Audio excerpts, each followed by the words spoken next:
کہ کتنی پاکستان کے اندر امپورٹس آ رہی ہیں اور پاکستان کتنی ایکسپورٹس کر رہا ہے، اس میں اس ملک کی تاریخ کا وہ خسارہ تھا 40 ارب ڈالر کا، جو آج تک کبھی ملک اس کے قریب بھی نہیں گیا۔ جب 40 ارب ڈالر کا ٹریڈ گیپ ہو تو اس میں ملک کے کرنسی نے تو گرنا ہی ہے۔ اور کرنسی کو کیسے بچایا ہوا تھا؟ پہلے ہی ہمارے پاس ریزروز کم تھے، فورن کرنسی ریزروز، وہ ریزروز بھی بلڈ اپ کر رہے ہیں قرضے لے کے ریزروز بلڈ اپ کر رہے ہیں، اور وہ ریزروز کو خرچ کر رہے ہیں روپے کو سٹیبل رکھنے کے لیے۔ اور وہ جو پیسہ تقریباً میرے خیال 15 یا 20 ارب ڈالر انہوں نے 5 سال میں صرف پھینکا روپے کو اوپر رکھنے کے لیے، اس سے کہ آرٹیفیشلی روپے کو اوپر رکھا، ریزروز بھی اپنے ضائع کر دیے، اور سب سے زیادہ نقصان اپنی ایکسپورٹرز اور اپنی انڈسٹری کو پہنچایا، کیونکہ امپورٹ سستی ہو گئی ہیں، ایک تو انڈسٹری ادھر مار کھا گئی، اور جب ایکسپورٹس مہنگی ہو گئی تو ایکسپورٹس ہو نہیں رہی تھی تو ہماری ایکسپورٹس بھی گر گئی۔ تو جو ہمیں پاکستان میں مل رہا تھا وہ سب سے مشکل حالات میں، اور یہ بالکل ٹھیک کہہ رہے ہیں اسد عمر نے مجھے جب فائنانس منسٹر تو انہوں نے مجھے بتایا کہ ہم بتا نہیں سکے کہ ہمارے پاس پیمنٹس دینے کے پیسے نہیں ہیں، کیونکہ اگر لوگوں کو پتا چل جائے گا تو روپے کے اوپر رن ہو جائے گا، یعنی روپے اور گر جائے گا۔ اس لیے ہم بڑے مشکل وقت سے گزرے تھے، اور ہمارے باہر کے دوستوں نے اس وقت مدد سے ہم ڈیفالٹ سے بچ گئے۔ اور ڈیفالٹ کا مطلب یہ ہے کہ روپے کے اوپر روپے پہ جانا تھا، ہماری رک گئی روپے، اللہ نے ہمیں اس سے نکالا۔ اور آج جو جدھر ہم کھڑے ہیں، میں صرف آپ کو اپنی فلسفی بتا دوں۔ دیکھیں، ہم جب بڑے ہو رہے تھے، اسکولوں میں تھے 60s میں، تو 60s میں پاکستان ایک مثال دیا جا رہا تھا ڈیولپمنٹ ورلڈ کے اندر، کہ ہمارا پاکستان کا ماڈل بتایا جاتا تھا دنیا کو کہ یہ دیکھیں، یہ پاکستان کو دیکھیں کیسے ترقی کر رہا ہے۔ ملیشیا، ساؤتھ کوریا، جو ساؤتھ کوریا آج دیکھیں کدھر پہنچ گیا، انہوں نے پاکستان کا جو فرسٹ 5 ایئر ڈیولپمنٹ پلان تھا، انہوں نے اس سے سیکھا تھا۔ اور پاکستان کی دنیا میں عزت کیوں تھی؟ کیوں دنیا میں جب پاکستان کا پریزیڈنٹ جاتا تھا امریکہ تو امریکن پریزیڈنٹ ایئرپورٹ پہ اس کو ریسیو کرنے آتا تھا؟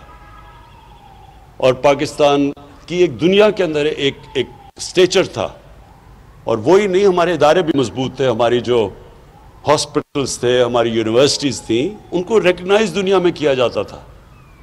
اور میرے ساتھ ملیشیا کے شہزادے آ کے HSN میں پڑھتے تھے، مڈل ایسٹ سے لوگ یہاں آیا کرتے تھے۔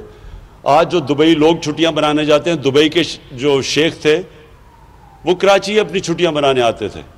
تو پاکستان کا ایک مقام تھا۔ ہم کیسے نیچے آئے، یہ بڑی دکھ بھری کہانی ہے، لیکن اس کی ایک بہت بڑی وجہ میں آپ کو بتاتا ہوں کہ ان دنوں میں رائٹ لیفٹ کی پالیٹکس تھی، ان دنوں میں کولڈ وار پیک پہ تھی، پاکستان میں پوری لیفٹسٹ موومنٹ چلی ہوئی تھی، سوشلسٹ موومنٹ۔ اور جب 1970 کے اندر جب ذوالفقار علی بھٹو جیتے تو انہوں نے سوشلزم، اسلامک سوشلزم کے نام پہ نیشنلائزیشن شروع کر دی۔ جب انہوں نے نیشنلائزیشن شروع کی تو اس وقت پاکستان کی انڈسٹری بھی ڈیولپ ہو رہی تھی، ہمارے بینک، پرائیویٹ بینکس بھی تھے، یعنی پاکستان ایک بڑی اوپر کی ٹریجیکٹری پہ جا رہا تھا۔ لیکن کہا یہ جاتا تھا کہ 22 خاندانوں کے اندر ساری پاکستان کی دولت محدود ہو گئی۔ یہ 22 خاندان کا پورا ایک چلا کہ پاکستان میں تھوڑے سے لوگوں کے پاس پیسہ جمع ہو گیا۔ ہونا کیا چاہیے تھا؟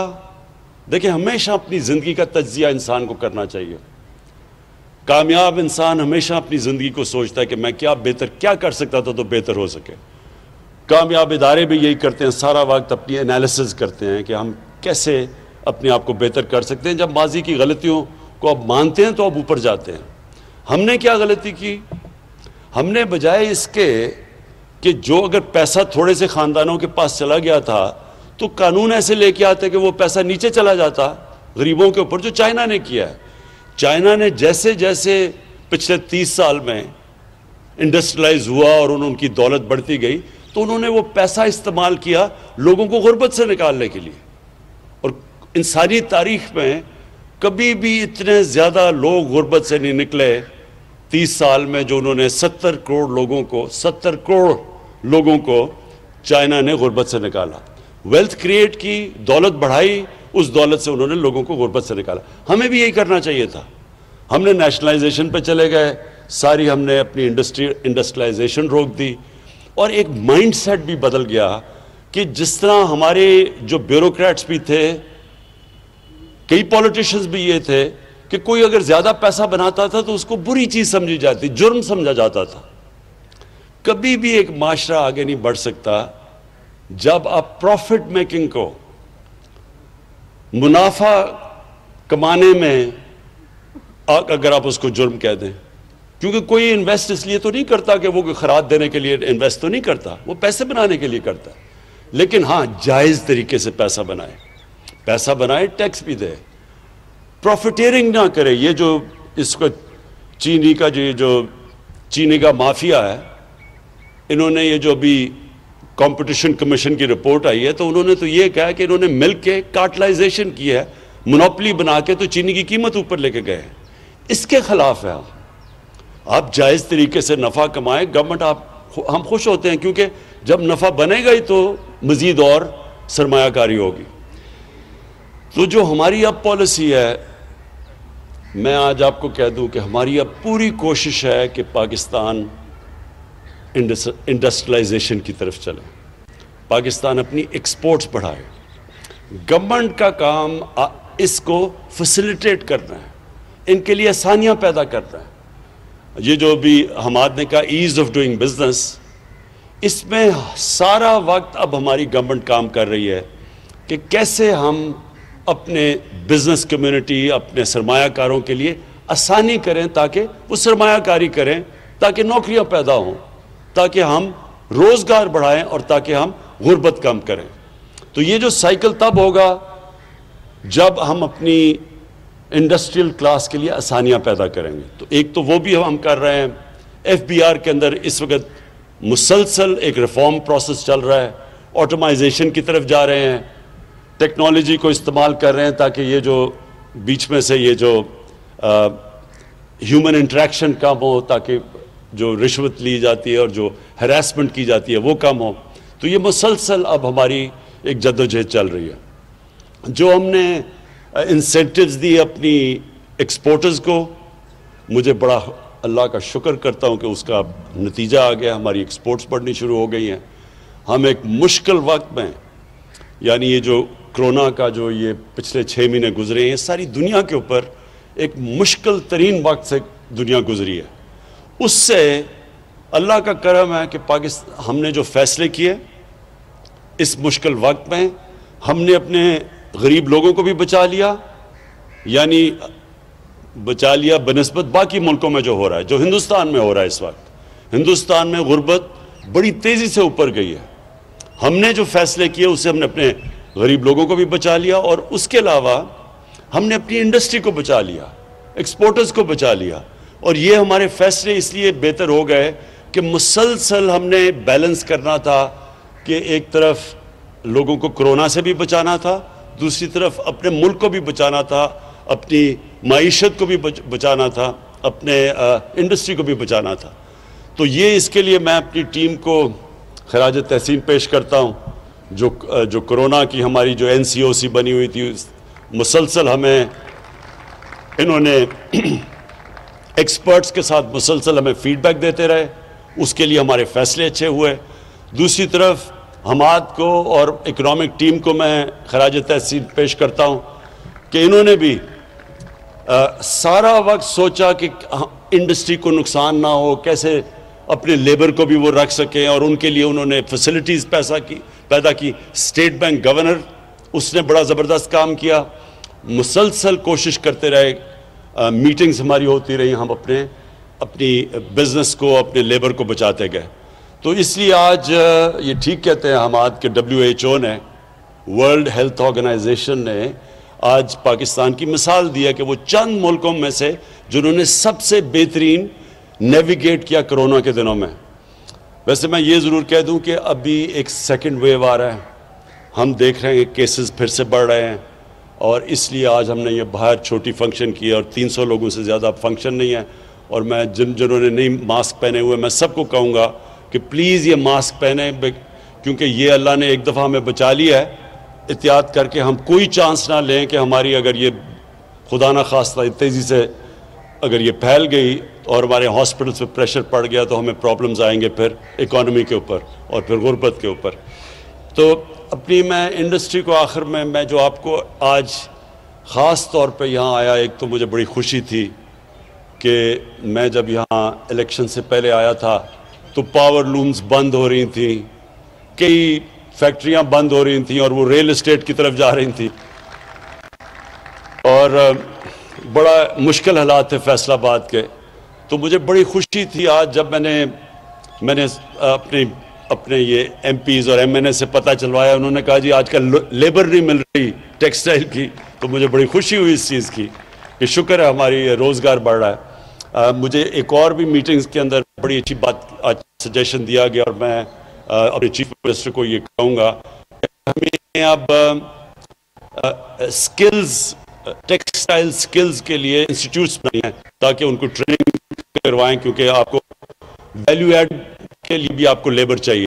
تو وہ لیبر کے لیے اس کے لیے کیونکہ جو اسکل جو لیبر ہے جو ورکر ہے وہ اب اس کی ڈیمانڈ بھی اور وہ ملے گا، اس لیے اس کو بھی کرنا چاہیے کیونکہ انشاءاللہ ہم جیسے اپنی ہماری ایکسپورٹس بڑھیں گی. اور میں آپ کی جس طرح آپ سے اپیل کی کہ مزید اور آپ اور انویسٹمنٹ اس سوچ کر کریں، بے فکر ہو کے کریں. یہ اب آپ کے پاس گورنمنٹ آئی ہے جو کہ جس کا کام ہے آپ کے مسئلے حل کرنا. جو ایسی گورنمنٹ آئی ہے جس نے آپ کے لیے ایک ایسا اسٹیبلٹی دینی ہے، ایک ایسی پریڈکٹیبلٹی. آپ کو یہ فکر نہ ہو کہ پالیسی چینج ہوگی جو ایک دم آپ کی انڈسٹری کو پھیلے گی. ہمارا کام ہے آپ کی انڈسٹری کی مدد کرنا، کیونکہ اس سے ایک آپ روزگار لوگوں کو دیں گے اور دوسرا ویلتھ کریٹ کریں گے. ملک میں جتنی آپ دولت بڑھتی جائے گی ملک میں آسانی ہوگی اپنے قرضے واپس کرنے میں. ہمارے اوپر ایک تو قرضوں کا پہاڑ چڑھا ہوا ہے اور وہ کر سکیں گے جب انڈسٹریلائزیشن ہوگی اور جس سے ویلتھ کریشن ہوگی، پیسہ آئے گا ہی تو ہم قرضے واپس کریں گے. تو اس لیے ہماری یہ پالیسی ہے کہ ہم آپ کو پوری طرح سپورٹ کریں گے، فیسیلیٹیٹ کریں گے، آپ کے لیے آسانیاں پیدا کریں گے. فیصل آباد وہ شہر ہے جو کہ پاکستان کی انڈسٹریل سٹی ہے جس کے لیے انشاءاللہ آپ دیکھتے رہیں گے کہ ابھی سی ایم پنجاب سے بھی بات ہو رہی تھی کہ آپ کے لیے آپ کی سڑکوں کا جو بھی حال ہے اس کو انشاءاللہ اس میں بھی انویسٹ کریں گے. کراچی ہمارا اس کے لیے ہم نے بڑا پیکج تیار کیا ہوا ہے، کیونکہ یہ نہیں کہ فیصل آباد نے مجھے ووٹ دی اور کراچی نے مجھے ووٹ دی، اس وجہ سے نہیں، کیونکہ آپ پاکستان کے انڈسٹریل ہبز ہیں. آپ اوپر جائیں گے تو پاکستان اوپر اس لیے وہ ہوتا ہے کہ آپ میں ماشاءاللہ اتنا شعور تھا کہ آپ نے صحیح پارٹی کو ووٹ دے دی. لیکن اس کے باوجود ہم اس لیے کریں گے کیونکہ ہماری اس وقت انڈسٹریلائزیشن یہ 1960s کے بعد یہ پہلی دفعہ وہ گورنمنٹ آئی ہے جس کا مین پالیسی اس کا فیصلہ کیا ہوا ہے ہم نے کہ ہم نے پاکستان کو انڈسٹریلائز کرنا ہے. تو جو بھی آگے پالیسیز بنیں گی آپ کے ساتھ مشاورت میں بنیں گی. ہم کانسٹنٹلی آپ کے ساتھ مشاورت اس لیے کریں گے کہ آپ کی انپٹ آئے گی تو ہم آپ کی رکاوٹیں دور کرتے جائیں گے.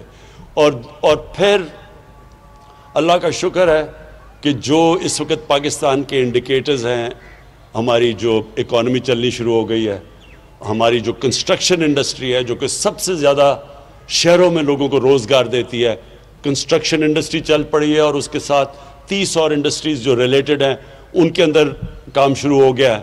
اور کنسٹرکشن انڈسٹری کو جو پیکج دیا وہ بھی پاکستان کی تاریخ میں پہلی دفعہ ایک اپنی کنسٹرکشن انڈسٹری کو اس طرح کا پیکج دیا ہے. تو کنسٹرکشن انڈسٹری، ٹیکسٹائل انڈسٹری اور اس کے علاوہ جو ہم نے اپنے ورکرز کو اب ٹرین کرنا ہے، لیبر کو ٹرین کرنا ہے تاکہ وہ بھی ویلیو ایڈڈ ہو. وہ بھی مجھے پتہ ہے کہ پرابلمز آ رہے ہیں ہماری اب انڈسٹریلائزیشن کے اندر، تو وہ ساتھ ساتھ ہمارا چلے گا. ہم نے اپنے جو بینکنگ سیکٹر ہے، جو ہم نے